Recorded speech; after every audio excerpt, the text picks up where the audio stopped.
Gawain and Heidi parted ways, and Gawain resumed his habit of wandering about the camp.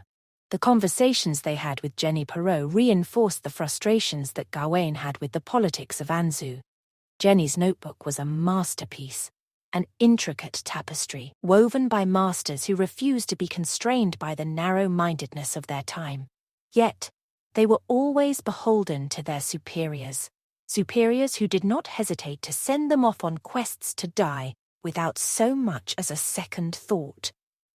Gawain found himself wondering how many such masters had made similar strides, only for their work to be destroyed by the arch-conservatives of this society. Jenny and her masters were rare talents, surely, but it was unlikely that their experiences were unique. It was the classic conundrum of this world. If a serf had a genius notion about how to manage the land they worked, the feudal lord would take any excuse to punish them. For an underling's crime would never be the crime of challenging the status quo. The crime of a peasant was always the simple act of being a peasant. They weren't important enough for their words to merit condemnation. In a similar way, Jenny's master, Ravencrest, wasn't guilty because of his forward thinking. He was guilty of his own position, just like an open-minded serf. Gawain grunted, his mind whirred with thoughts mostly concerning this social order. He had been right before. This world teetered on the brink of revolution, but the only thing that kept it back was the power imbalance between wealthy mages and knights and the common people who served them. He gritted his teeth. Of course, just talking about this doesn't help either. These people are stuck in a hopeless situation, so the world lacks any motive to progress. Just as I thought. He wasn't pleased that he was correct. In fact, he was quite the opposite. As he passed various labourers, masons, cooks, and cleaners, he found himself wondering how many more geniuses like Jenny were being held back by the simple fact that they happened to end up in the wrong social strata. Or even worse, how many were constantly dying far afield like Ravencrest. How many people die before they see the dawn that they could have made? He returned to his tent with a heavy heart. Upon entering, he saw the little maidservant Betty squatting beside his desk. The young lady had probably just finished cleaning this place. Her clothes appeared to be dusty, but she wasn't aware of it. She only squatted quietly on the ground, using the small tree branch to scratch here and there in the soil to practice her writing. She was so focused that she didn't hear Gawain enter. He took a cautious step forward, then another. She still didn't look up. He cleared his throat. Betty looked up, startled. "My lord!" She leapt to her feet and dusted herself off hastily before dropping into a clumsy curtsy. Gawain chuckled and motioned her to rise. He gestured at the ground. "Why are you still writing with a stick? I gave you a stationery set yesterday." She averted her eyes and kicked idly at the ground. "I know, my lord, but I always write wrongly. I was worried I'd waste the paper, so I'm practicing on the ground until I can write properly, then I'll use the ink." Gawain frowned and nodded. He was impressed by the maid's pragmaticism. He was tempted to tell her that they were not short of money and could easily purchase paper from Tanzan Town. But he decided not to trouble her with such logistics. Instead, he picked up a stick and sat down by the patch of dirt Betty commonly wrote on. After a moment's awkward pause, Betty sat as well. He held up the stick, like he was holding a pen. She held up her stick as well, clutching it like she was strangling a chicken. Gawain nodded. "I see. You need to hold your pen differently. Obviously, writing with a stick is different than writing on paper. But here, let me show you." She held out her hand, and Gawain adjusted her grip, so that she was holding it as if she was delicately holding a pen. She nodded and bent over, beginning to carve the alphabet on the ground. Gawain held up his hand. "You don't need to press so hard. Write gently, like you're stirring a delicious dish. You don't want to spill." She giggled at the relatable simile. Gawain was astonished watching how quickly she made adjustments. Betty was engrossed in learning. Her eyes twinkled, focused on the letters she brought into being. This little maidservant, who was always known as clumsy and rash, was concentrating so hard right now that she seemed like another person entirely. She was so immersed that she was simply too occupied to even wipe the tiny beads of perspiration that had seeped out onto the tip of her nose.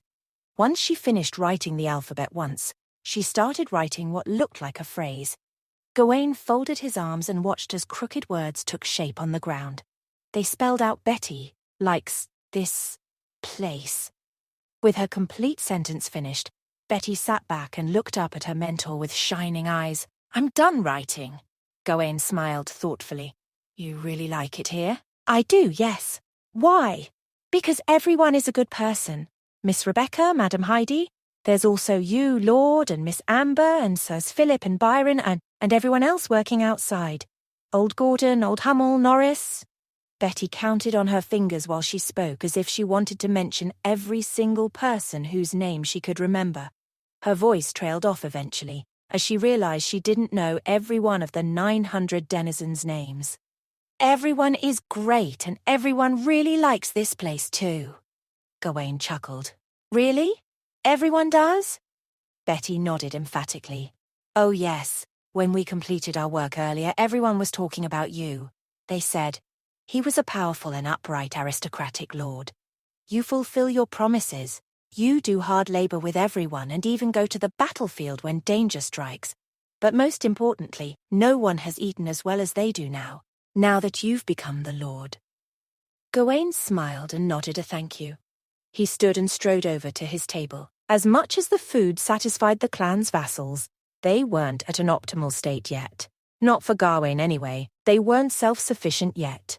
At the moment, they still imported the bulk of their goods from Tanzan town. It was easily purchased with the treasure they had found in the mountains. It was a good solution, but a temporary one. At least none of the civilians cared if it was homegrown or imported. It filled their bellies just the same. At least Norris had a promising forecast. He had said as long as they waited until frost month, they could begin harvesting the druid-enhanced veggies. At that point, they could start eating their own food. As Gawain contemplated this situation, Betty had returned to practicing her writing. His tutelage of this maid reminded him of a concern that had been growing in his mind, especially since the discovery of Jenny's notebook. "Betty, do you wish to go to school?" The maid stopped and looked up, her flaxen hair all askew. "Go to school? To learn what?" Gawain shrugged. "Everything. Reading, writing, calculation, history, maybe even runes and magic circles." With each new subject Gawain mentioned, her eyes widened bigger and bigger. She shook her head and looked away. "I can't learn, I'm stupid. Everyone's always told me so." Gawain pressed his point. "But do you want to learn?" She shrugged. "I do, but then I can't cook for anyone." Gawain laughed. "You can learn in your spare time, for example, 2 hours before you go to bed at night. So long as you want to learn, you will always have the time." Betty nodded. She didn't seem fully convinced. Then she looked toward the tent flap and gasped. A bell rang in the distance. "Oh no, I'll be late for making dinner."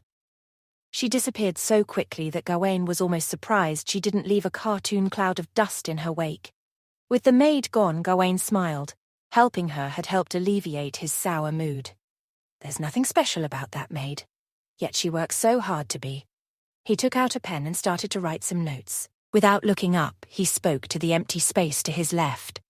"Are you planning to stay there all evening?" Amber appeared out of thin air. "How long did you know I was here?" Gawain grinned wryly at the half-elf. "I saw you since you started making funny faces at me. Come now, don't underestimate a knight's senses." Amber groaned. "I thought your attention was too focused on that dimwit to notice me." She hopped over and sat on the desk, knocking a few papers onto the floor. Gawain continued to write, but then looked up.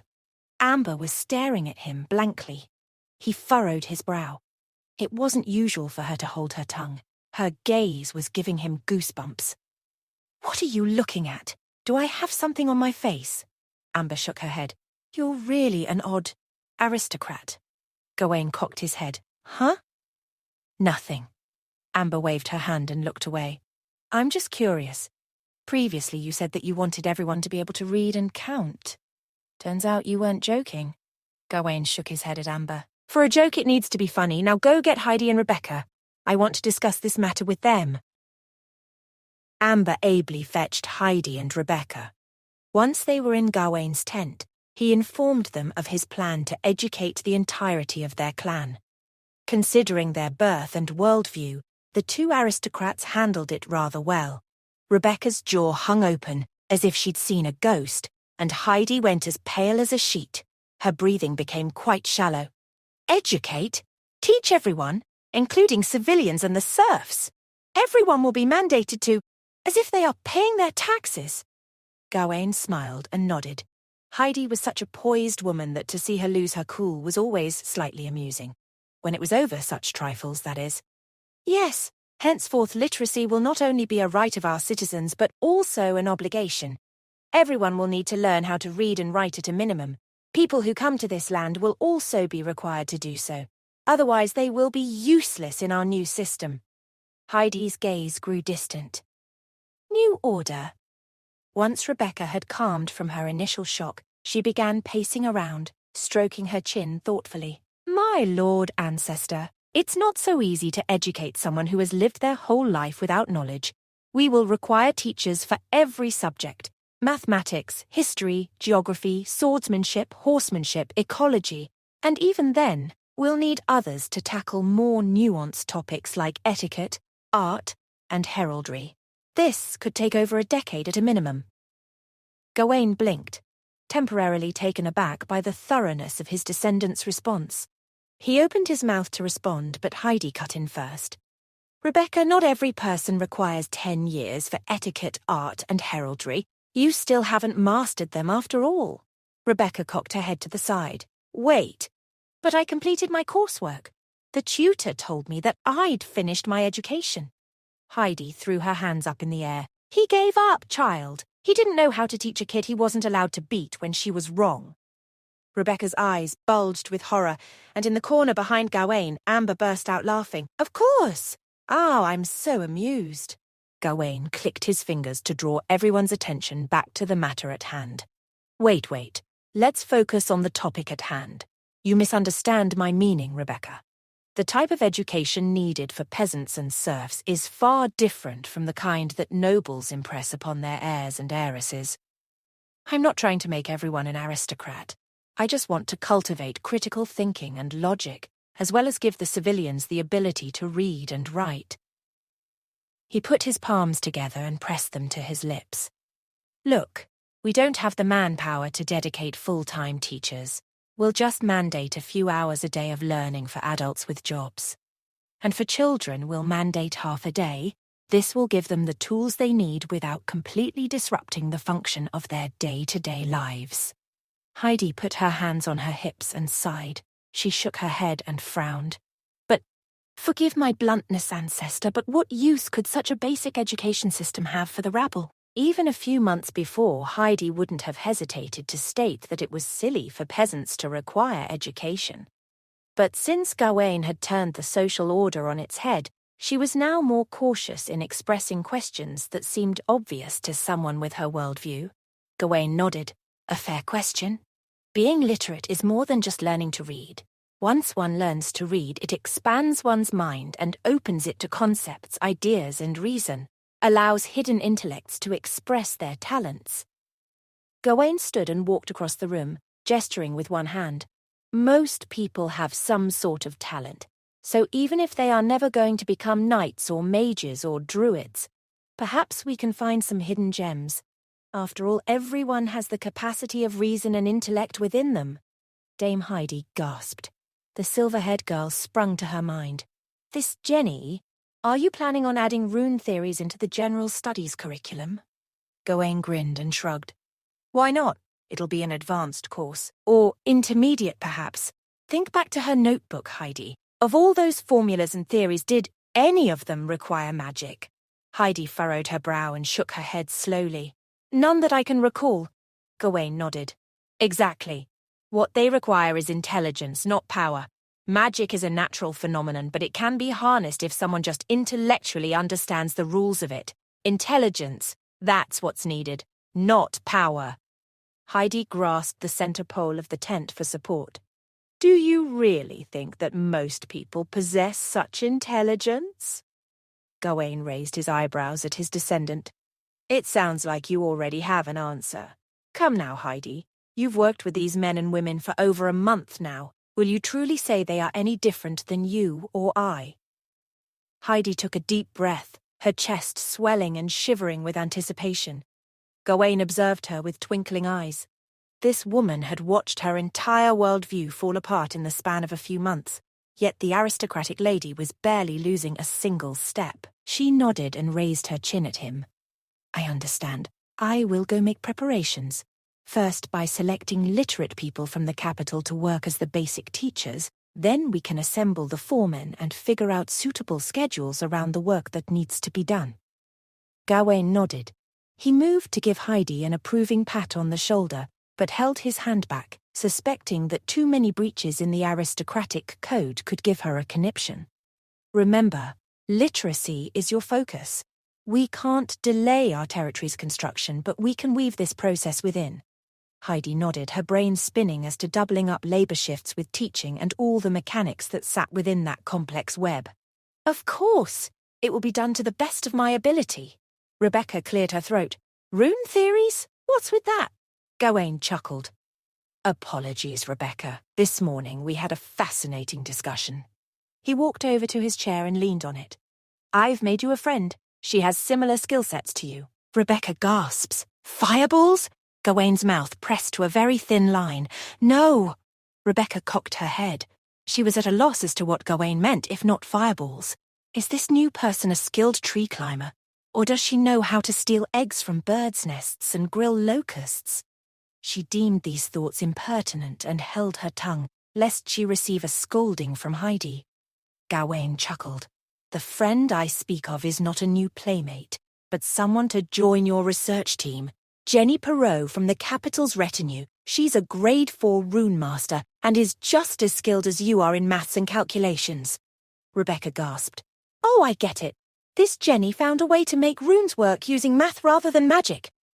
Gawain started to correct her, but upon considering the statement realized it wasn't entirely inaccurate. Close enough, Rebecca squealed. Gods be praised, I want to meet this person. Gawain smiled. He sensed that this would be the start of a very useful alliance. I think that'll be all for now. He clapped his hands together. Amber, would you mind fetching Sir Byron? Amber rolled her eyes. You might have had me bring him before, so I'd only have to make one trip. Yet she still vanished into the air. Gawain chuckled. The best she does is when she complains about it. But actions speak louder than words. It wasn't long before she returned, Sir Byron in tow. The knight and former mercenary bowed crisply to his lord. You sent for me, my lord? Gawain hopped up promptly. Yes. Are you familiar with the serf markets? Sir Byron Kirke nodded. Aye, I've represented Viscountess Rebecca's father there to purchase serfs from other clans. Gawain nodded. Good, good. And what know you of refugees in the kingdom? Byron furrowed his brows. I only know vagaries, my lord. Refugees are always roving somewhere or someplace, many fleeing dark theurgies or monster incursions. Some are like savages. I know there are clusters of bandit camps north of Tanzan town and around the abandoned Goring mill. Gawain held up his hand. I'm not seeking outlaws.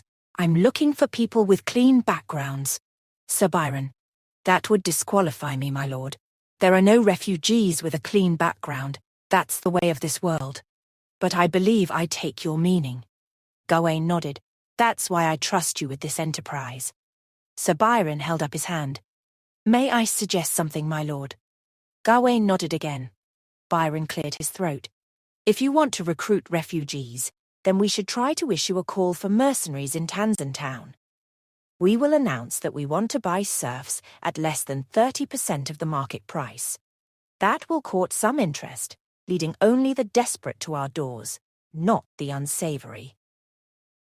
Gawain, Amber, Byron, Rebecca and Heidi stood around in the tent, a tense silence filling the air. The suggestion Byron put forward confused everyone, but none more than Heidi. Buy serfs at 30% of the market price? How would there be anyone willing to accept this? Byron had an answer at the ready. We add an extra line at the very end. We do not require the serfs to bind themselves to us through contract. Heidi and Rebecca looked at each other, confused. Amber understood about to say something when Gawain spoke first. If that's the case, the mercenary groups will capture whoever they want and sell them to us for money.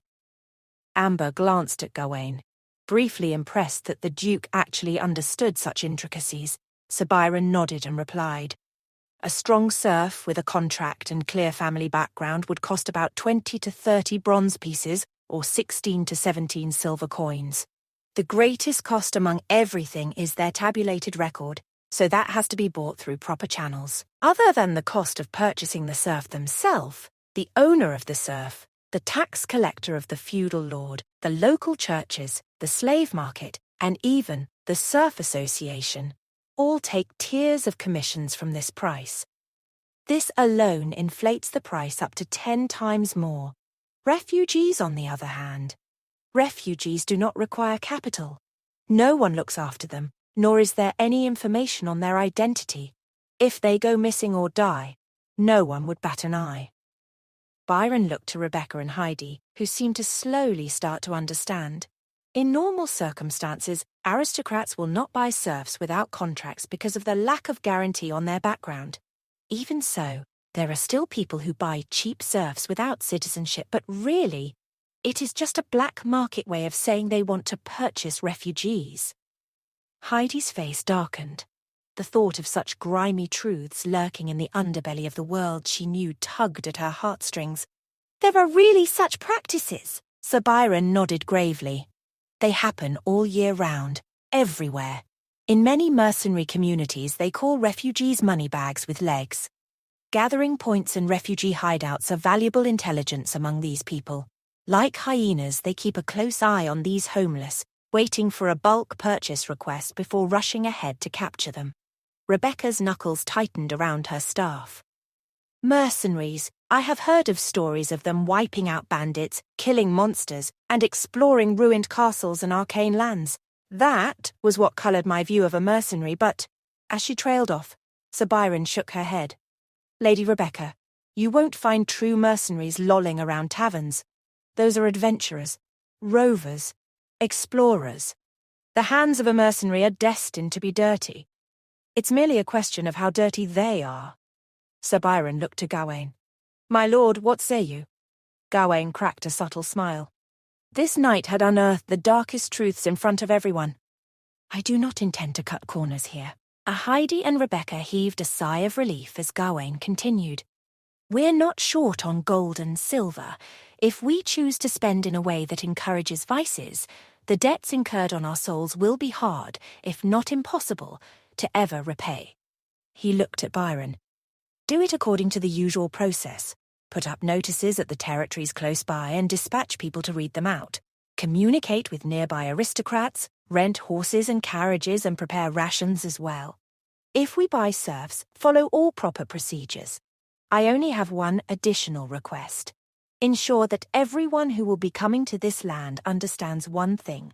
Regardless of what they have done in the past, they must obey the laws here." Byron bowed his head. "Yes, my lord." Gawain nodded. "You shall assume full charge of this matter. Get the money you need from Heidi, but there must first be clear accounts and spending plans. In addition, if you have the channels to these mercenaries, it would be best if you could get some intel on the refugees' gathering points." As the foundational construction of the territory had been largely completed, they now had some manpower to spare. The work for the mint had begun on a small scale. Gawain had already designed the currency and ordered people to forge their very first few coins. He sent these currencies to the neighbouring Tanzan town and several other relatively nearby towns, and notarized them with the merchants and aristocrats. The Cecil currency had now become official. After Byron, Rebecca, and Heidi left, only Gawain and Amber remained in the tent. The half-elf observed the living legend with an odd gaze until Gawain noticed. "What is it now?" Amber shrugged. "Having those mercenaries who only recognize money capture refugees and send them here is clearly less trouble, less effort, and less money spent. I'd have thought you would definitely pick the more practical proposal. Don't you always claim to be a pragmatist?" Gawain chuckled. "I'm a pragmatist, not a villain. What ways would those mercenaries use to capture the refugees to serve as serfs? How many people would be killed on the spot? How many families would be broken up? How many people would die of hunger and illness during transportation? Even if I were to especially emphasize ensuring the health of these people, how many mercenaries do you think will really obey? These things might not be personally done with my hands, but they would be a result of me. It would violate my principles. Amber grumbled, unsatisfied with Gawain's answer. But even if you're not doing it, there are others who are. Miserly farm owners and mine managers approach mercenaries all the time to buy slaves with no citizenship. The amount they would buy every year is enough to fill this small camp of yours several times over. Gawain shrugged. For now, I intend to build a new order. Not only do I myself have to comply with these criteria, but every piece of territory that I find will also abide by these norms, whether they are slave owners, mercenaries, local hoodlums, bandits, or unscrupulous merchants, must abide by the new norms. First, I must lead by example. Amber smirked. You sound pretty confident. Why are you so set on protecting the weak? Is it because of those so-called classic virtues of aristocrats? Perhaps it is a knight's chivalry. Gawain shook his head. No, this is just basic morals. Amber pouted. You're being naive. How could you change the whole system by yourself? You must know that in this world, the strong preying on the weak is a rule. That's a moral in of itself. Gawain looked at Amber and burst into laughter. That's right. The weak are prey to the strong. This is indeed the rule of the world, or even the rule of nature. The strong ought to set the rules, and the weak can only obey, right? Amber batted her eyes. That's right. Gawain's smile became a little unhinged. So haven't I already started laying down the rules? Amber opened her mouth to respond, only to realize Gawain was right. On the ship White Oak, now far from the Cecil territory and currently sailing northward up the White River, Veronica prayed in her room. She remained dressed in a simple white gown, long, pale blonde hair softly spreading behind her head. She knelt before a figurine of the god of holy light and crossed her hands over her chest, imitating the two intersecting rays of holy light on the figurine's emblem. Glimmers of light circled and danced around her, like translucent little angels, surrounding and protecting this pious believer of the holy light. She prayed sincerely, letting the radiance gradually envelop the statue of the god of holy light until its features were blurred. When she finished a passage of prayers, she opened her eyes and looked towards the thick candle burning before the statue. The flame of the thick candle danced a few times before flickering from orange to a pure white. The flame expanded several times, extending into a majestic beam of light. This radiance trembled and shrunk, slowly becoming the image of an old man. The old man sat in a chair. Every believer of the God of Holy Light would recognize this frail yet dignified man at first glance. This was the Church of Holy Light's Supreme Pope, Saint Ivan III. Veronica bowed her head slightly. Your Holiness. The slightly distorted voice of Pope Ivan reverberated from the light. Child favored by the Holy Light, you're on your return journey? Veronica kept her head bowed. Yes, I've left the Cecil territory. The fleet should be approaching the mouth of the Dew River now. The outline of Pope Ivan remained still. Has everything gone smoothly? Is Gawain Cecil opposed to our Lord? Veronica pondered for 2 seconds. Gawain Cecil is indeed that legend from 700 years ago, not an ignoble soul that has stolen a hero's body. He spoke composedly under the illumination of the holy light and is a person with a noble and pure character. The Pope sighed. That's good news. I've been hearing the voice of the Lord frequently in recent years.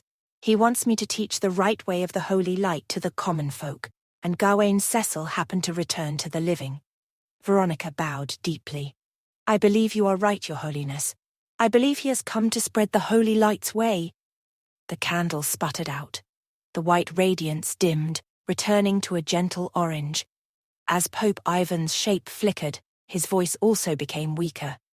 Return to the capital as soon as possible. Do not let the filthy commoners affect the purity of your holy light. The candlelight disappeared, leaving only pale ash before Veronica. She waited before slowly standing up and quietly gazing at the figurine of the God of Holy Light. Then she spoke softly as if murmuring to herself.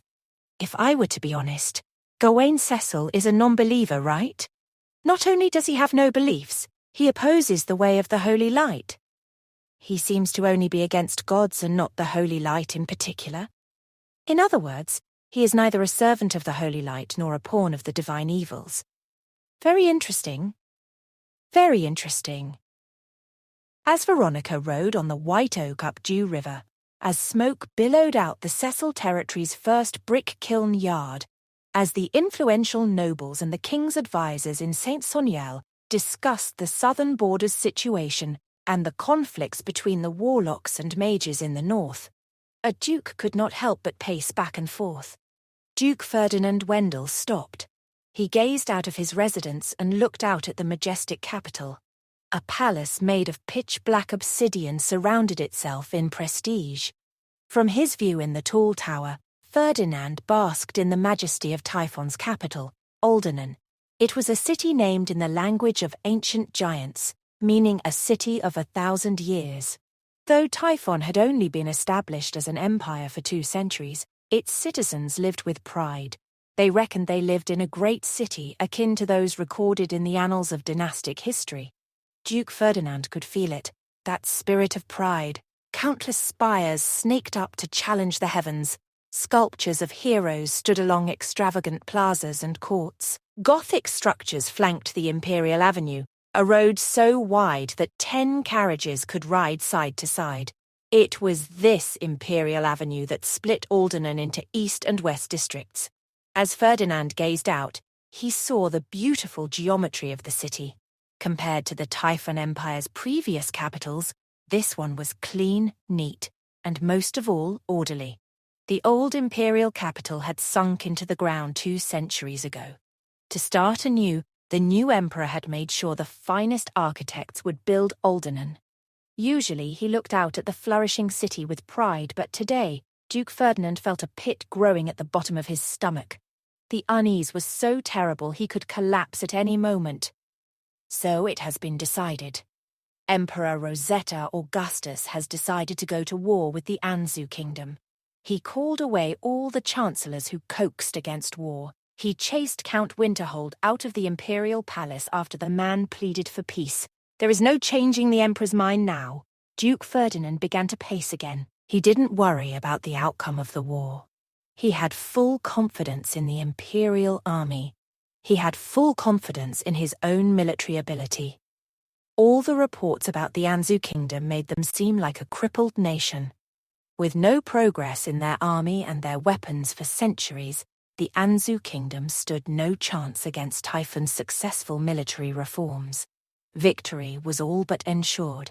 Yet Duke Ferdinand found himself unable to stop pacing. Emperor Rosetta Augustus, the way he made this decision for war. Duke Ferdinand shook his head. In the past, he listened patiently to each chancellor's opinion. He invited opposing thoughts. He valued each of the nobles. He'd never kick a count out of the palace. But this time around, everything is different. Duke Ferdinand thought of the last meeting he had with the emperor. Emperor Rosetta sat on his black iron throne, body enveloped by the embrace of the obsidian. Even though he listened to every single word of his most trusted duke, the emperor gave a curt reply, as if he wished for Duke Ferdinand to leave. As the duke left, he heard the emperor speaking to himself toward a basin at the front of the throne room. He muttered and whispered in a low voice, and even as Duke Ferdinand leaned in, he could not make out the words. Duke Ferdinand let out a sigh. Could it be the curse of the Augustus bloodline? Not many knew of the curse that appeared 2 centuries ago. Descendants of the royal family heard voices no one else could. They knew of forbidden knowledge impossible for anyone to know. They were granted extraordinary wisdom that enabled the kind of beauty like Alderney to exist. Duke Ferdinand shook his head. But eventually, all of the Augustuses succumbed to the voices, their minds dragged into another place, leaving behind a husk of a person afflicted with madness. The Duke shivered as he thought of Emperor Rosetta. Have the signs of madness started to appear? Duke Ferdinand picked up a bell and shook it. Seconds later, the balcony door opened and an attendant in a blue smock bowed before him. "Master, how may I be of service?" The Duke was curt. "Get my coat and prepare the carriage. I wish to meet with Count Winterhold. Along the northern foot of the Dark Mountains, Gawain patrolled the newly constructed brick kiln yard. Nicholas Egg drifted alongside him, yapping about how it had been replenishing itself with native knowledge. Gawain observed the kilns equipped with rune triggers. With the assistance of the second magic web, they started to burn. These kilns had a rather primitive form, but they had been put together under strict standards. According to Rebecca, the second magic web was far more powerful than the one at the steelworks. Gawain nodded as he strolled along the yard. These will have to do. Of course, it would be better to have industrial ovens and furnaces, but this is already good enough. Nicholas Egg transmitted a shrill, metallic voice. I have to admit, this all looks rather primitive, but this world is truly interesting. I could never imagine the flow of energy and the tools used here. Gawain nodded with a slightly wistful look. It's a difference in the laws of physics. You ought to consider yourself lucky, Nicholas. A transmigrator like you, who came from a foreign world with entirely different physics, actually managed to stay here unscathed. It is already a great blessing that you didn't disintegrate. Nicholas Egg buzzed with excitement. Transmigrator? That is a great term. I had the same worries back then too. I was afraid my body would suddenly go boom and break down. Gawain chuckled. Do you wish to understand the reason you are able to survive peacefully? The metallic ball swayed. Who cares? I've been here so long I have already forgotten my name. Do you think I have time to think about such things? Gawain raised an eyebrow. Honestly, how severe is your amnesia? You remember some details of your old world, like the environment, laws of physics and history, but you forgot everything else. The metallic ball went silent for a long time before speaking again. That's just how it is, I suppose. What else can I do? The most terrifying thing about memory loss would be not knowing what you have forgotten. I can recall some general knowledge, but all that belongs to the other world. I still faintly remember the language I used to speak, but what is the point now? As Nicholas Egg spoke, it sank into a great disappointment. It sighed in an extremely human manner. I'm actually working hard too, working hard to find out who I am, what I'm meant to do here, what I knew before, what I used to specialize in. However, everything here is utterly unfamiliar to me, and I cannot find anything to aid me in the recollection of my past. Even as I wander around the camp, seeing all of your people and their way of life, nothing comes to mind. It seems that I am a mere ball, stuck in a land of creatures with 4 limbs. There is nothing I can do when I don't even have hands. It spun around in irritation, humming with metallic energy. Gawain rubbed his chin and watched Nicholas spin. Are you able to guess what you did in the past? Nicholas buzzed around some more. Where do I start? I don't have any impression at all of what I did before. Could it be that I didn't have to work, learn, or even exit the house in my previous life? Gawain couldn't help but size up the metallic ball while shivering in his heart. After listening to this ball's description, he wondered if Nicholas Egg used to be something of a troglodyte, a shut-in who spent all the time at home playing video games. Since meeting Nicholas Egg, Gawain had begun to view his own circumstances much more favourably than he had when he first arrived in Anzu. After all, his transmigration had landed him in a world populated by humans, and he'd somehow been gifted a body and identity that allowed him to not only blend in, but also shape the world as he thought it should improve. But the most important tool he had was the memories of Gawain Cecil. They helped bridge the gap between his understanding of Earth and how things functioned on this planet. By contrast, Nicholas Egg had been shafted from jump. He was unlike any being in this world, and had no memories to guide him to greater understanding of his current or previous situation. His and Gawain's circumstances were practically opposites. Gawain smirked as he looked at the sphere floating beside him. He's adapted marvellously well, considering how much the deck is stacked against him, even going so far as to learn a language and even joke about it. Maybe metal life forms have stronger nerves than those of flesh and blood. The metal ball stopped and regarded Gawain. Why are you not talking? I asked you a question. Gawain shook his head, clearing. Beg your pardon, what was it you were asking? The sphere floated toward Gawain. What do you think I can do? How can I be useful here? Gawain scratched his chin and looked over the various kilns that had been set up at the base of the dark mountains. He watched white and black smoke drift upwards and clicked his tongue thoughtfully. Well, you have the ability to magically manipulate magnetism and metals.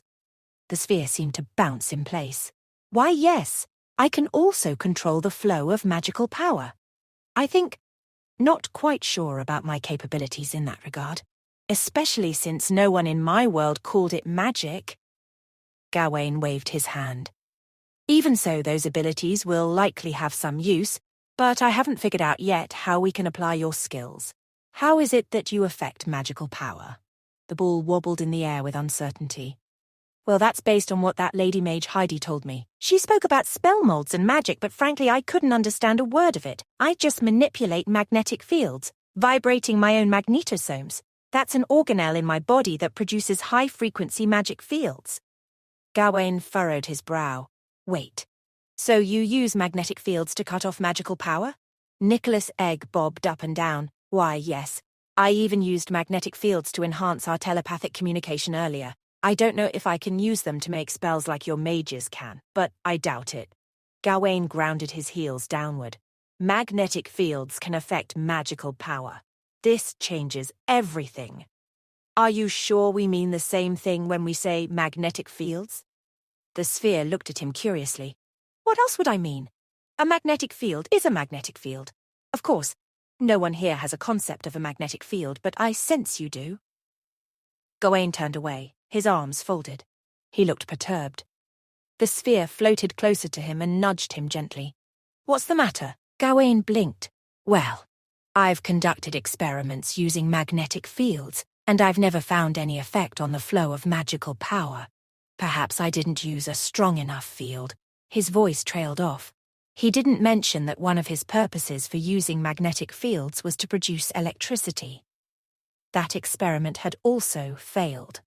He still had another half of his sentence that he'd yet to finish. Other than using magnetic fields to influence magical power, his experiment using a magnetic field to produce electricity didn't succeed either. Strength? The bull vibrated, and its voice sounded as if it was laughing. I don't think strength matters. Our magnetic fields aren't strong, they're just high frequency. It was the same issue that those old mages had. They tried to scan me with magnetic frequencies that were high for them, but not even a tenth of the strength I can produce with my magnetosomes. You should just increase the frequency. Gawain clenched his jaw but didn't say anything. Where can I build a machine in this medieval world that produces magnetic fields at tens of millions of hertz? Gawain was about to change the subject and ask about Nicholas Egg's ability to control metal when the door to the kiln yard flew open. In rushed Rebecca Cecil. Lord Ancestor! Lord Ancestor! The Viscountess breathed heavily as she rushed up to Gawain. Her face was red from exertion. Come quickly, follow me! She beckoned violently toward him, and Gawain involuntarily flinched. He didn't want to be struck by an accidental fireball. He walked up slowly to her as her breathing steadied. What is it? Did you blow up Heidi's laboratory with a fireball? Rebecca shook her head forcefully.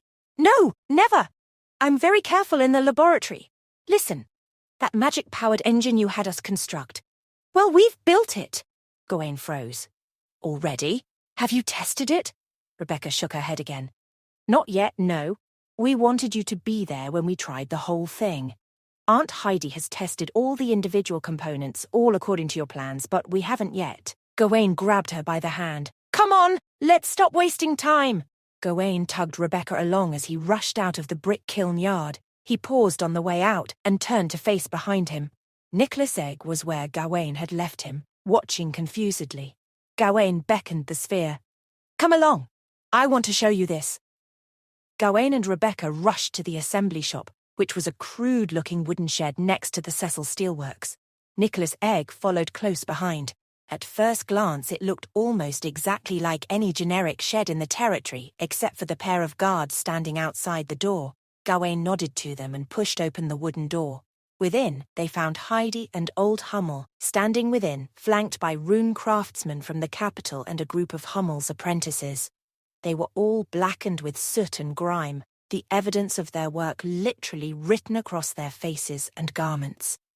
They stood in front of a massive sheet of burlap, which covered the machine that Rebecca was so eager to show off. When the others entered, Dame Heidi bowed her head slightly towards Gawain. "Rebecca insisted upon fetching you herself. She's impetuous, this child." Her voice was tinged with a slight apology, but Gawain waved his hand dismissively, his entire focus on the large, mysterious lump in the middle of the room. "It's understandable in this case. She merely wanted to be the one to bring the good news." He took a deep breath and gestured toward Heidi. "Lift it. Let me have a look." Heidi snapped her fingers. A translucent, magical hand appeared above and lifted the cloth off the machine, raising it like a curtain before a sold-out show. Gawain furrowed his brow, beholding the machine that was revealed. From his lifetime on Earth, he had quite a bit of experience dealing with engines, and this indeed bore some resemblance to the type he was used to seeing. It had a large sprocket wheel, as well as the usual rods, cranks, crankshafts, and all the associated parts. The biggest difference was that, instead of a central cylinder, it had a repulsion mechanism built to resemble a piston, but with shimmering magic circles drawn on its sides. He readily identified its function, how rune triggers would both be used to toggle the direction of repulsion and manage the total energy of the machine. All in all, these subtle differences gave this engine its own feel entirely, like a distant cousin who bore some family resemblance to the original, but was just different enough to make the whole effect uncanny. Heidi, Rebecca, and all those assembled watched Gawain with rapt attention. He slowly walked over to the handle, which controlled the machine's total energy. He rested his hand upon it for a moment. Then he turned his head over his shoulder to look at Rebecca and Heidi. "Come on, we made this thing together. We should activate it together." Rebecca chirped with glee and scurried over. She beckoned to Heidi, who stayed in place, looking slightly wary. "Come on, Aunt Heidi." Heidi walked slowly, approaching the console as one might approach a wild horse, not sure if it would bow its head or rear up and present its deadly hooves. The three of them placed their hands on the same handle. Gawain looked first at Heidi's austere visage, then at Rebecca's eager expression. Each of them knew the same thing, that the next few moments could determine their future forever. Gawain smiled. "Now on my mark. 3, 2, 1, now." Together, they pushed down on the lever. Sparks! Lightning! As soon as Gawain, Heidi, and Rebecca pushed down upon the lever, the magic circles glowed. The piston began to move, slowly at first, then faster and faster. The repulsion mechanism glowed repeatedly, powering the core of the engine. Soon the sprocket wheel began to move, and then it spun. The whole mechanical beast shook and then continued to hum away. Thus magical engines sprung to life. Old Hummel watched, his jaw slack with awe. In all his years of smithing, he had never seen the like. Next to him, the two rune craftsmen pulled out notepads and began hastily scrawling down their thoughts and observations. It was like these seasoned veterans had been turned into excited schoolchildren for the first time in years. Gawain noticed this and grinned to himself. Why should they not be thrilled? The theory behind this engine is something entirely different from their worldview. No doubt they're having to reconsider many ideas that they've had in previous years. Even though this magic-powered engine was just that, powered by magic, that was hardly where the mechanics or the innovation ended. The magic was being used as no longer the sole object, but a part of many working components. Instead of the whole song, magic was merely one musician playing in the orchestra. At first, those rune craftsmen had felt jilted when they were asked to work with the blacksmith and his apprentices. After all, they considered such menial labor beneath them. But now that they saw the product of their innovation, they finally understood Heidi's decree to them. Cast aside all your preconceived notions. We're in uncharted territory, and we need everyone to help bring about our new society. One of Hummel's apprentices pointed at the thrumming machine. His jaw was slack and his eyes bulged. We made this. Hummel placed a hand on his apprentice's shoulder. No, lad. We were but the hands, they were the minds. He gestured to Gawain, Dame Heidi, and Rebecca. Gawain heard Hummel's remark and turned to face the old smith.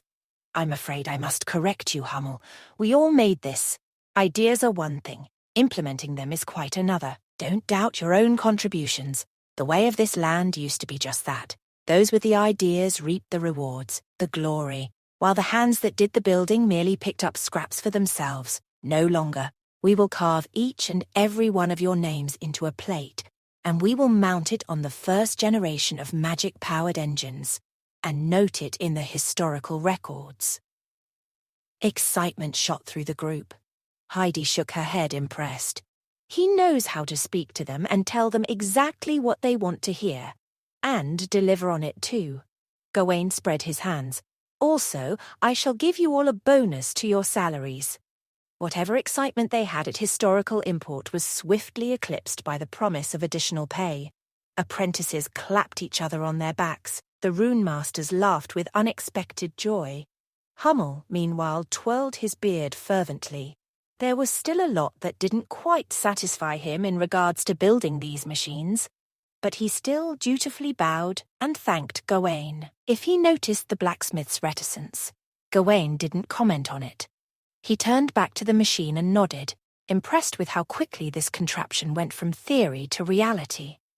After his initial thrill had faded, Gawain began to notice some flaws in this prototype. The sprocket wheels shook violently as it rotated. This didn't surprise Gawain, as parts tended to lack precision at first.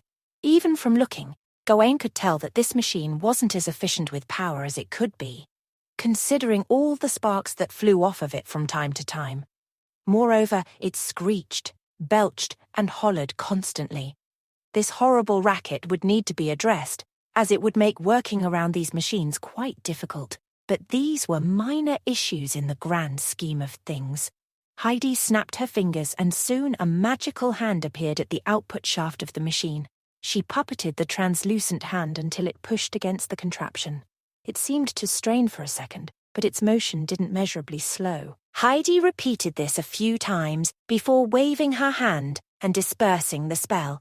Powerful machine we have here, my lord ancestor. I reckon it can pound 1/2 ton of steel flat as a quilt. We might even be able to expand its power by using a pulley system or adding some gears.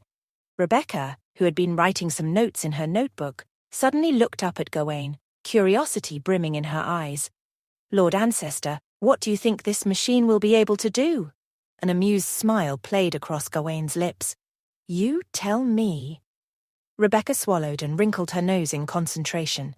Well, there are quite a few tasks that require a lot of strength and are repetitive in nature. Could we use it in the sawmill? Instead of having civilians or serfs manually push the saw, we can attach it to the machine, and it will slice through more wood without tiring. Then we wouldn't even have to worry about what direction the wind is blowing or rely on the river's current. Gawain nodded. He raised his hand. You're thinking in the right direction, my little Viscountess. We can use it to tow mine carts, draw water from the ground, and even forge steel. In fact, we could even put it in the brick kiln yard and use it to sculpt bricks, as opposed to having serfs do that by hand. As Gawain rattled off his ideas one by one, Rebecca seized her book and scribbled like she'd never scribbled before. Everyone else stared in astonishment. None of them had thought to use machines to replace manual labor, windmills and watermills notwithstanding.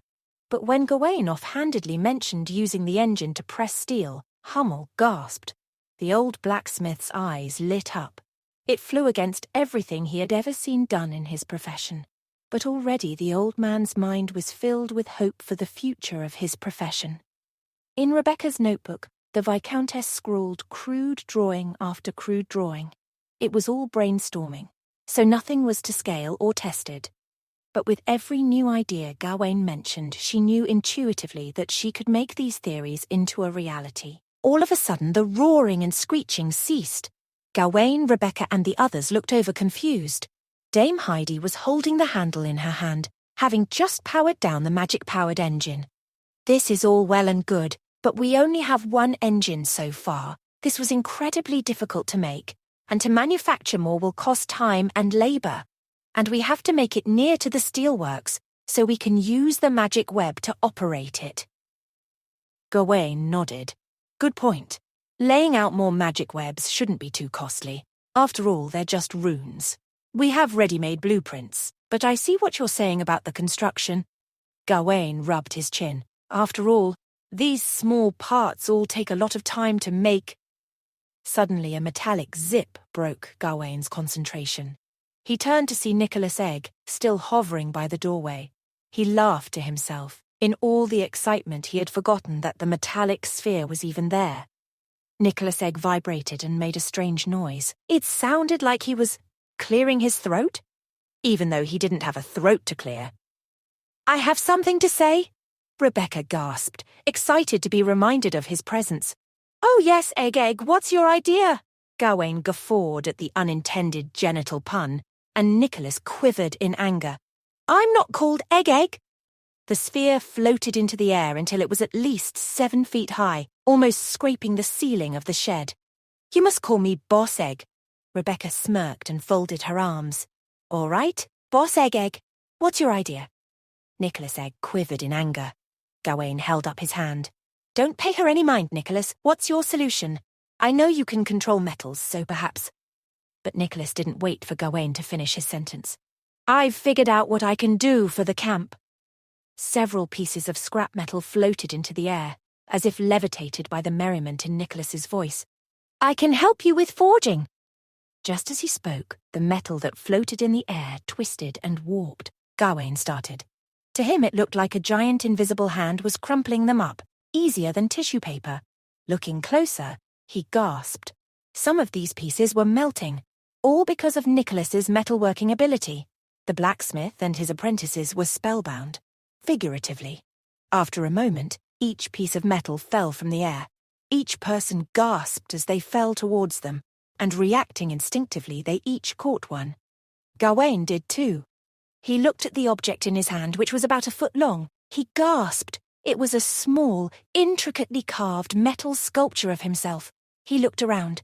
Every single person in the shed held a similar creation, but they were all unique. Nicholas Egg had simultaneously sculpted foot-tall metal replicas of each person present. Silence fell over the wooden shed.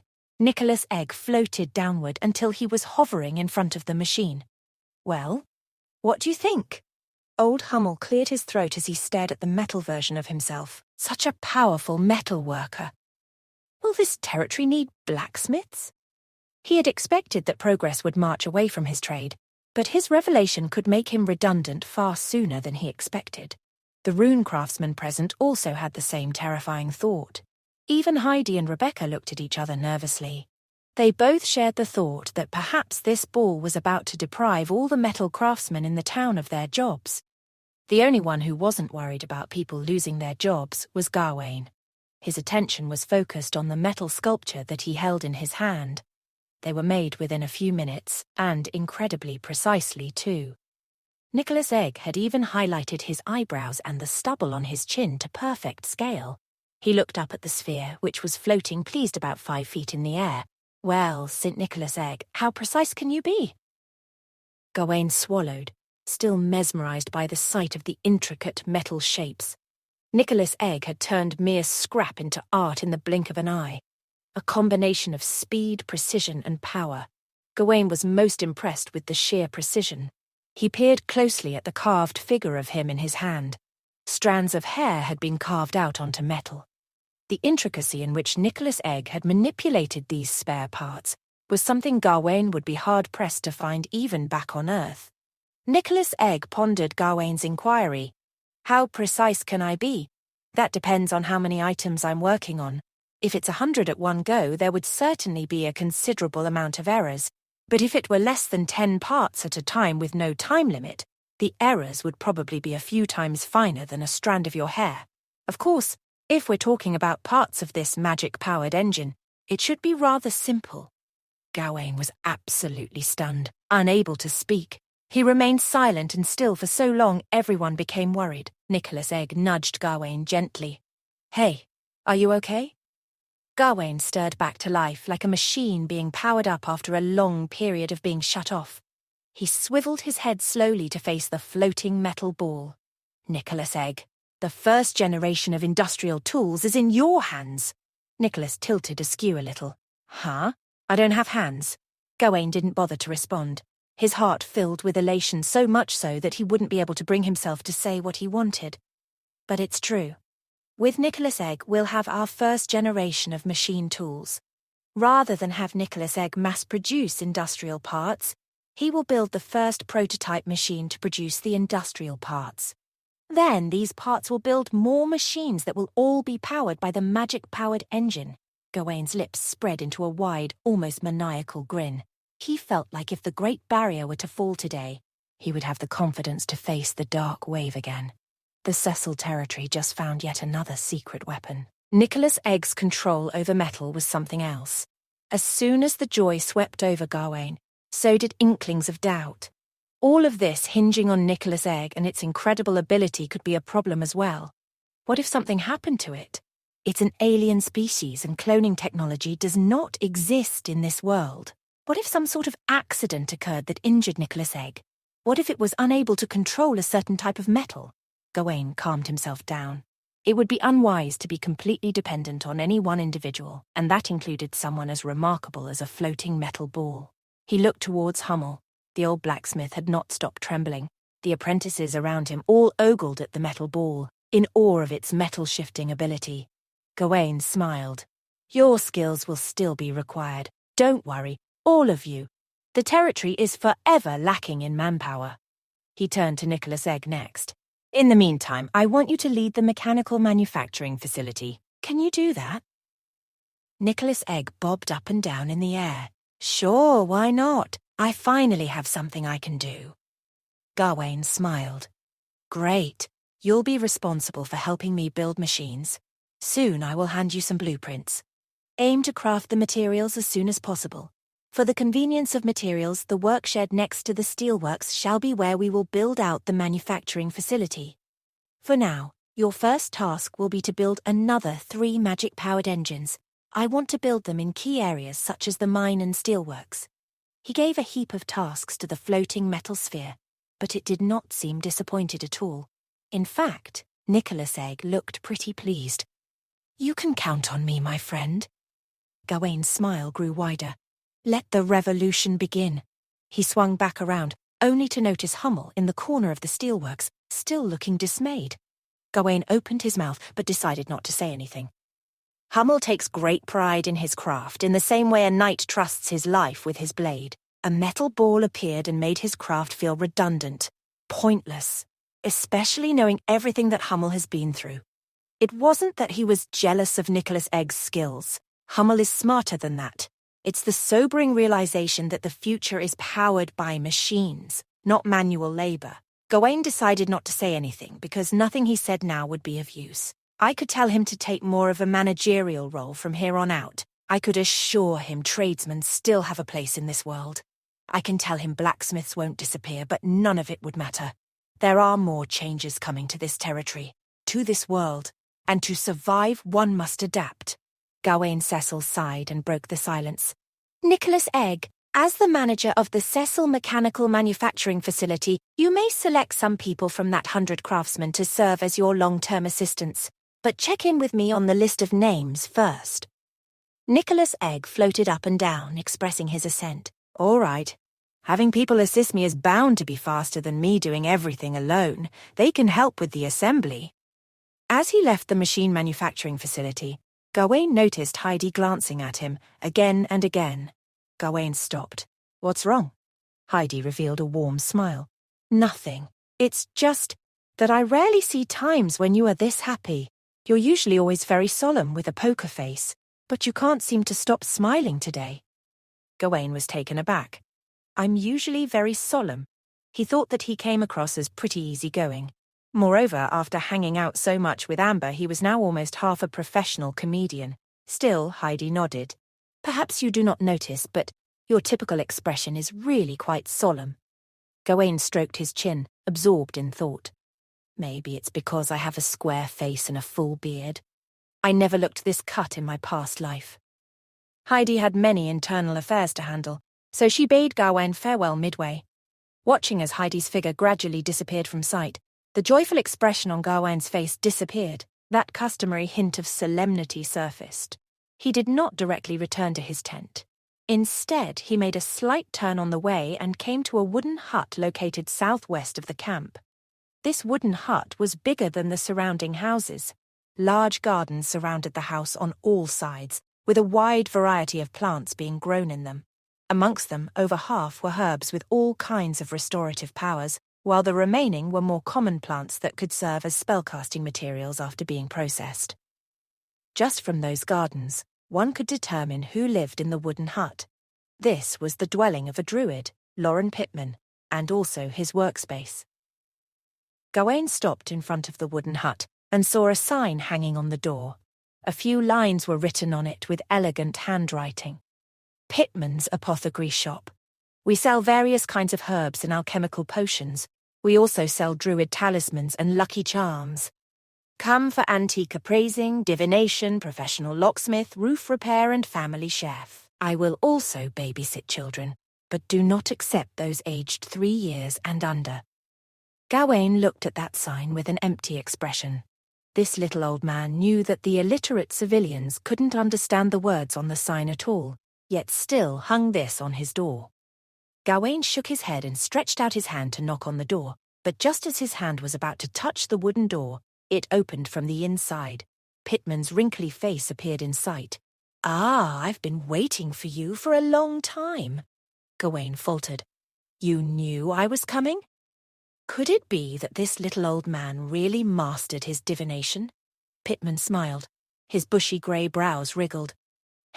I am a master divinator now, my friend." Gawain raised an eyebrow. "Really? Will it rain tomorrow?" Pittman waved his hand. I'm just joking. I was by the window earlier and saw you walking here." Pittman opened the door wider and invited the Grand Duke into his little abode. Under the bushy grey brows, the druid's cunning eyes stole looks at Gawain. Gawain surveyed the furnishings in the house. Contrary to his expectations, the place was clean and tidy. He saw a workbench for alchemical experiments and all kinds of vials for concocting potions were neatly placed in the working space. Pittman's living space was also very simple and uncluttered. Gawain looked at Pittman. Even the old druid had cleaned himself up. Compared to how he looked when he arrived, it was a night and day difference. Pittman poured some herbal tea and set it before Gawain. "You've come to this shabby hut of mine for a reason. Has something come up that requires my druid spells? Or perhaps you are finally interested in my lucky charms?" Gawain shook his head. "I'm interested in how you concoct and bless alchemical potions." Pittman was surprised. "Making potions and blessing spells?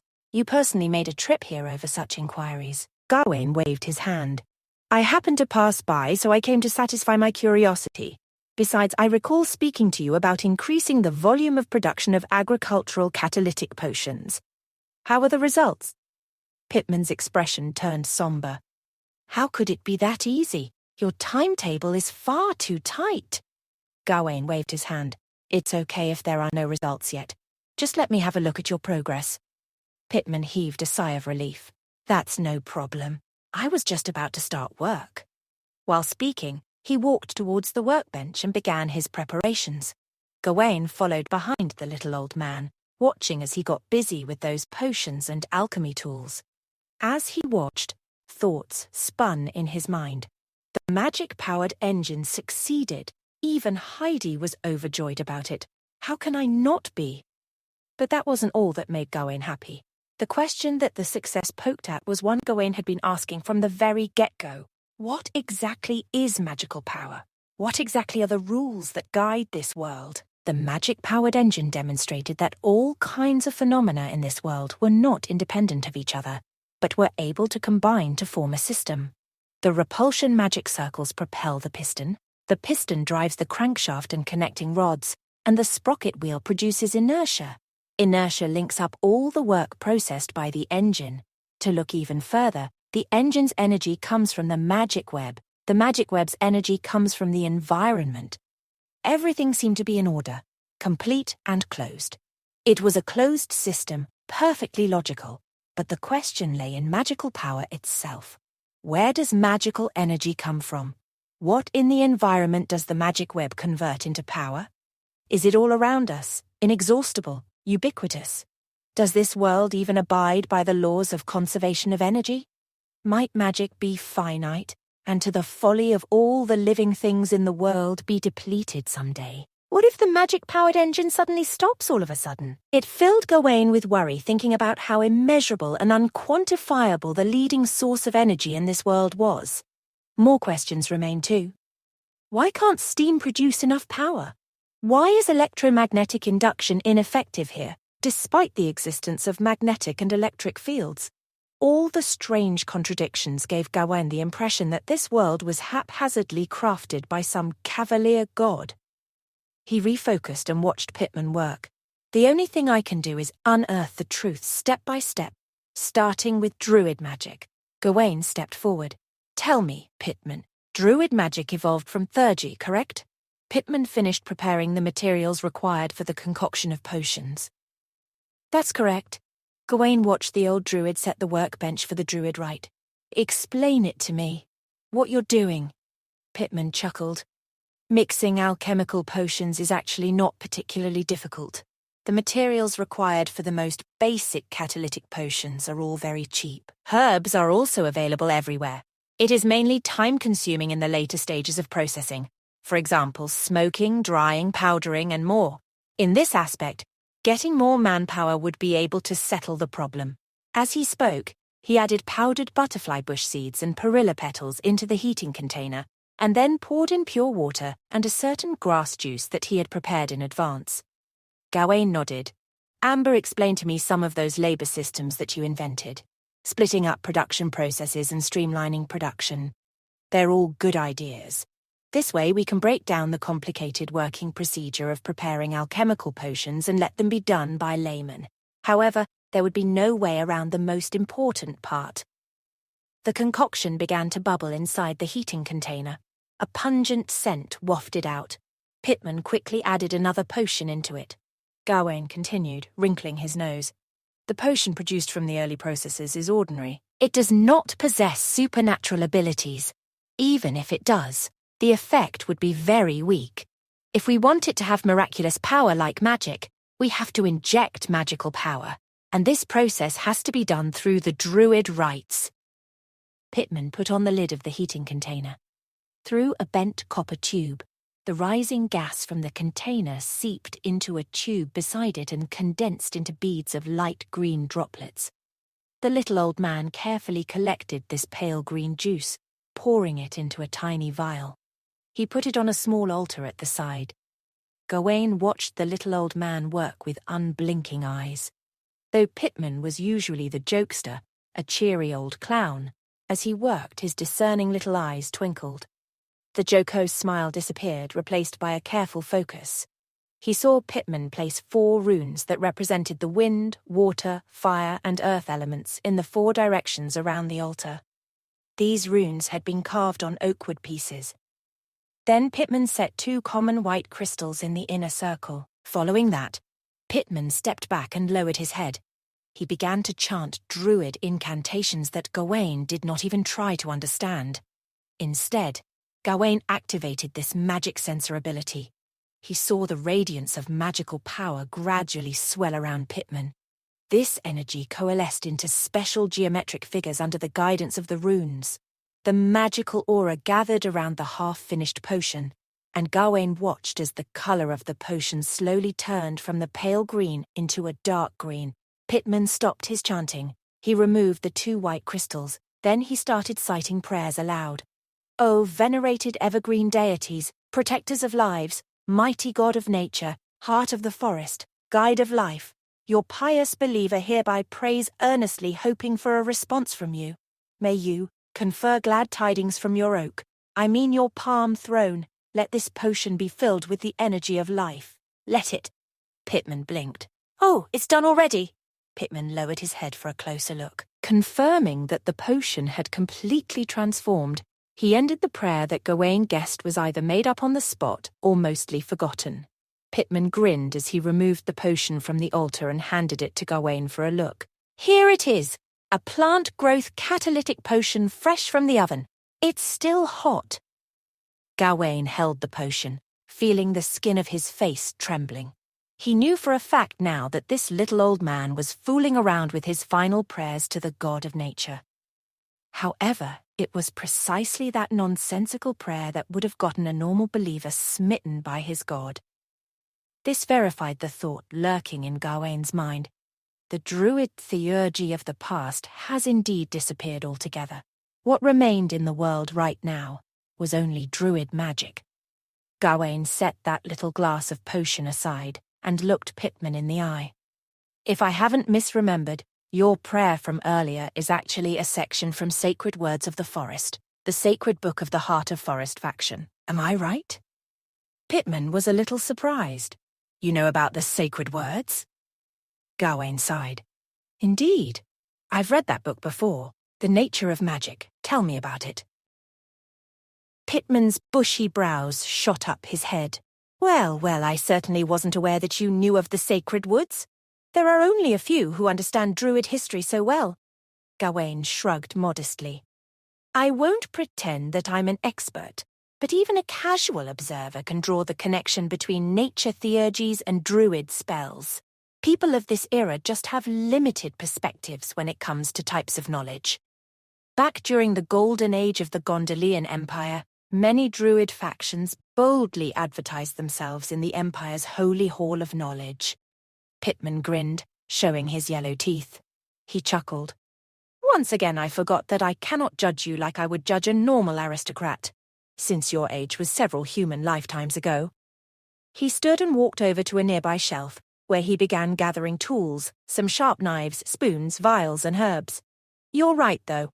Druids actually used to be not terribly dissimilar to any of the large religions of Lorien, like the sect of the God of War, or the Church of the Holy Light. But you know how history goes. Some religions decline, and others change form, as we druids are known to do. Pitman looked over his shoulder and winked at Gawain. Gawain leaned forward in his seat. Oh, I know that there are plenty of druid factions. Heart of the Forest, Spirit of Nature, Wild Nature, Rock Cave, Element. Am I forgetting any of the major ones? Pitman frowned and shrugged. Gawain pressed on. I read that the Druids' belief split around the White Starfall of 3,000 years ago. Then the Druids gave up on worshipping a specific god of nature. Pitman shrugged. It is impossible to put nature in a box. So it is with our gods. The god of nature has many forms. Factions formed because of that discrepancy. But whether we emphasize our belief in spirits in the forest, in elements, in beasts, it is all nature. The Druid factions have always been at peace. Even before the Sacred Alliance, we never fought. Gawain stood and walked over to a window. He gazed outward. Could you elaborate? I'm not familiar with the specifics of this schism. Pitman shrugged. I wouldn't call it a schism. There is an old saying that we have. There are many paths through the forest.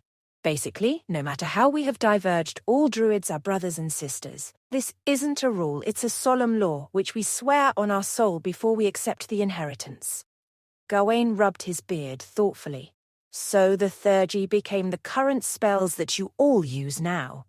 Pitman nodded. Of course. It was a long evolution, but that's the long and the short of it. Gawain pointed at the medicinal ingredients on Pitman's desk. Is the blessing of medicines a remaining vestige of the original theurgy? Pitman nodded mysteriously, but didn't say anything. Gawain took a deep breath. In his quest to understand this world's magic, Gawain kept on hitting this block. What was the dividing line between magic and theurgy? One supposedly came from a divine entity, and the other was harnessed from within oneself. Theurgy was borrowed through fervent prayers, whereas magic came from an individual's own power, and was channeled through spell molds and knowledge of the world. Whether or not Pitman held the answers remained to be seen. But Gawain figured he had to try. The fact that he acknowledged Druids' theurgy as the origin of their magic was promising, but he didn't know if he could trust the opportunist further than that. Gawain put his fingers together and drummed them against one another. Do you have any thoughts as to why only Druids can turn theurgy into spells? Surely other religions should be able to do the same thing, right? Pitman turned to face Gawain. His face was twitching, but his face revealed nothing as to his ulterior motives. How should I know? It was murder to learn everything that I know myself, so learning other people's abilities is far beyond me. Gawain picked up a deck of playing cards and flipped through them. Other abilities? You mean like cooking? Antiquing, astrology, fortune-telling. The druid winced. Well, that's different. Gawain nodded slowly and sarcastically. Oh, right. Yes, of course it is. He clapped his hands together and changed the subject. Of course you know it's been tried before. There was a believer in the god of holy light who attempted to activate the powers of the holy light through his spellcasting abilities. Do you remember what happened to him? Pitman guffawed. Of course, that arrogant prick burned himself to a crisp. Now he's nothing more than a cautionary tale to warn other devotees of the holy light not to follow in his footsteps. Gawain put his hands on his hips. But why hasn't the same thing happened to you druids, who harness your god's energy in the same way? Pitman swirled his hand in a solemn gesture over his chest. Because unlike the god of holy light, our god is broad-minded and trusts us. Gawain narrowed his eyes at Pitman. This was the most solemn he had ever seen the goofy man. Though he had cleaned up a bit and no longer looked quite like the vagabond who first swaggered into camp alongside Amber, he was still at his core a confident man. Gawain wasn't sure that he had a devout bone in his body. Truly, it would take the most open-minded god to accept him. And in some ways that does prove his point. Just then, Pitman chuckled and held up his hands. But if you aren't satisfied with that explanation, I have another one. Gawain laughed. He certainly never wanted for entertainment in Pitman's presence. I just want to hear a druid's opinion. Pitman approached Gawain and lowered his body conspiratorially. My opinion might get me in trouble, though. I think that the reason we aren't destroyed for using the god of nature's power is thus. Humans didn't steal that god's authority, but rather a god harnessed a power that should already belong to humans. Gawain raised his eyebrows, shocked at the boldness of this statement. Surely the druid knew that he would be executed for such heresy in some places. Luckily for him, though, Gawain was as open-minded as the god of nature. Loren Pitman let out a sigh of relief. Noting Gawain's lack of fury at his bold theory, he straightened his back. Of course, another big difference is that theurgies of other religions are self-locked, so only the practitioners of the respective faith are capable of harnessing their god's power. Trying to force that using a mage's techniques, well, that's how you go from being a living spellcaster to a cautionary pile of ashes. He shrugged and took a sip of his potion. The white starfall changed it all. No prayers worked. None of the rituals summoned the god's power. Natural miracles were impossible. Gawain gritted his teeth. The white starfall disconnected them from their god. Pitman shrugged humbly. He looked like he was slightly uncomfortable talking for so long with Gawain, and he was the type of person who talked when he was uncomfortable.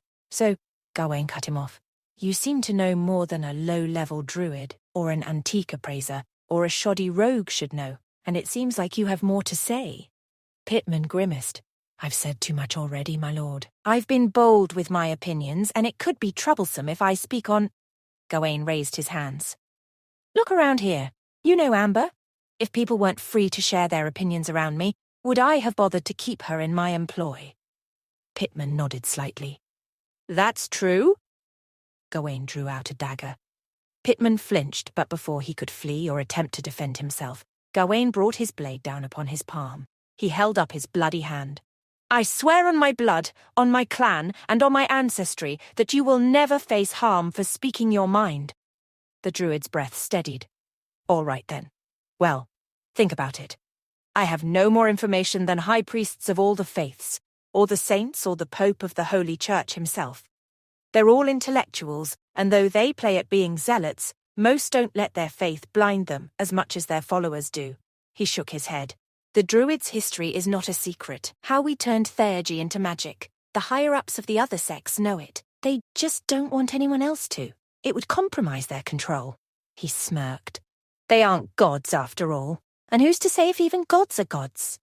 Gawain's conversation with the Druid didn't go exactly as planned, but it did give him quite a bit to consider.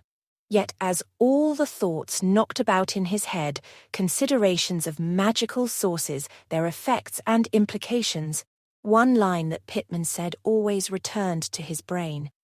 Humans didn't steal God's authority, but rather the gods harnessed a power that should already have belonged to humans. It took Sir Byron several days, but within the week, the knight had returned with several carts filled with people. Gawain stood on a small hillock and he watched Byron pass by the front of the camp with many carts. At a glance, they were stuffed full of individuals that were even more poorly apparelled than their starting group of refugees had been. None were chained or bound, but several soldiers accompanied the chase. Gawain regretted that this was necessary, but in a world where there were limited paths to freedom, one sometimes had to dirty one's hands. After all, growing their territory had to start somewhere, and it started with buying serfs, essentially slave workers. Even though he had plenty of optimism, Gawain knew that his bold strategy had put them on the back foot. Though they weren't as dangerous as their reputation, the Dark Mountains still cast a metaphorical shadow over their nascent hamlet. After all, it was far away from other civilized lands and very close to the wastelands of Gondolia. To the popular imagination, it might as well have been constructed on the gates of hell. It had been quite a struggle to convince Clan Cecil's vassals to live here, and they were desperate for new homes. What chance did they have convincing people who already knew safety and civilization?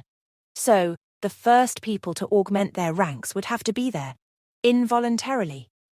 Gawain had provided Sir Byron plenty of funding, so the carts rolling in were filled with about 300 new individuals. He knew that this process invited risk. So before Byron had returned, they had levelled a large plot of land near the forest. There, civilians had set up a temporary camp with tents, a well, campfires, and simple necessities. The plan was to quarantine the new arrivals there until they had documented their identity and given them a health inspection. During this entry period, his soldiers would inform them of the basic laws of the land and, most importantly, the way they could obtain freedom. Gawain called this the buffer process. It ended when each new serf would be able to answer questions about the land and the law. Once that was done, they would be admitted to the territory, fully integrated into the Cecil lands. If they didn't pass the test, then they would simply receive more education in the buffer camp. This system wasn't perfect by any stretch of the imagination, but Gawain knew he needed some degree of vetting so that the sudden influx of new migrants wouldn't overwhelm the delicately balanced social order he had created.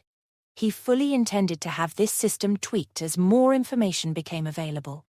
The dock on the White River was seeing more use this day than it had most of its whole existence. A cargo ship from Tanzan town unloaded a new batch of serfs who had to be individually vetted. This process was led by Dame Heidi, who sat at a desk with a quill pen, stacks of paper, and a stern expression. She was aided by several Cecil scholars and other literate managers. It turned out that recording names was even harder than expected. Some of them had been so poorly treated that they refused to give their names out of spite. Others were using abbreviations that had been given them by traffickers. And that was before Heidi and her team had to contend with the fact that most of these new arrivals weren't aware of their age, where they came from, or even their special skills. Either that or they were unwilling to tell. However, Heidi took them at their word. She and Gawain had a long talk the night before about how to treat these serfs. They were used to being looked down upon and traded as chattel. Yet in the Cecil clan's new land, they were to be treated as seeds, ready to grow into bounteous trees. So no matter what name they gave, each of the literate people gave the new arrivals a serial number. Heidi sighed and rubbed her temples as she noted the 16th Sam to arrive. A shadow blocked out the sun. She looked up and saw Gawain standing over her. "Good afternoon." Heidi jumped and moved as if to stand up, but he held up his hand. "Don't worry, you can remain seated." He cast his gaze toward the dock.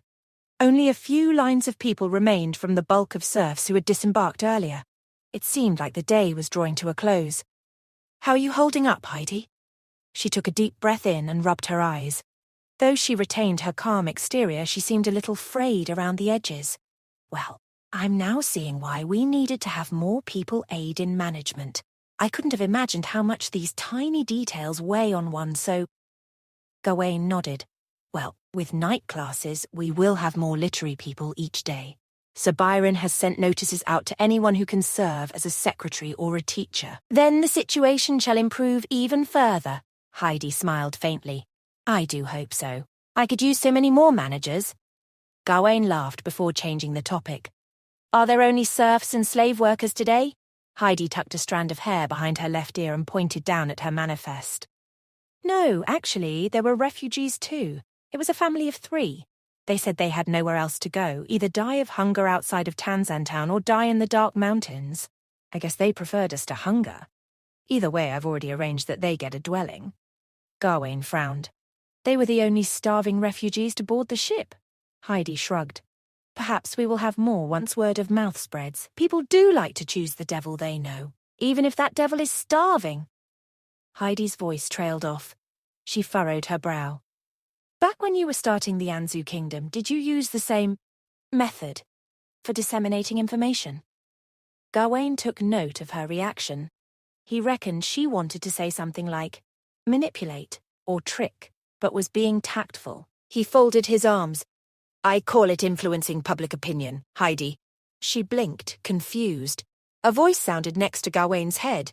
Oh, Grand Duke Bigwords is at it again.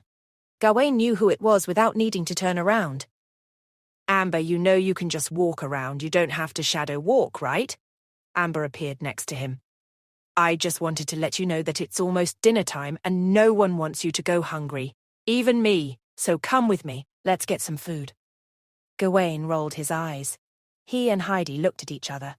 Neither of them was surprised that Amber only made herself known when it was close to mealtime. He turned to the thief and opened his mouth, but then his eyes focused on something on the other side of the jetty. One of the literate civilians was shouting at a newly arrived foreign serf. Name! I'm asking you for your name. What is it? Stop swaying around and answer me. The serf in question simply stood and stared blankly at the scholar. Gawain furrowed his brow. It was like this fellow had to focus all his attention to keep himself from falling over. The scholar tapped a pencil on the desk impatiently. Is there something wrong with you? I'm asking you to give me your name. If you will not answer, I will have to ask you to go to the back of the queue. Sir, do you understand me? Or do we need to get a translator? At this comment, the serf turned his gaze upon the irate man in front of him. He swayed back and forth. His eyes were glazed over white, like a dead fish. The scholar flinched. His mouth hung open. The serf in front of him began to sway back and forth and shook violently. It looked like he was going through some sort of seizure. The scholar shouted out, What's going on? Guards! Guard! Gawain's stomach dropped. Heidi gripped his wrist. That serf magical energy is surging in his body.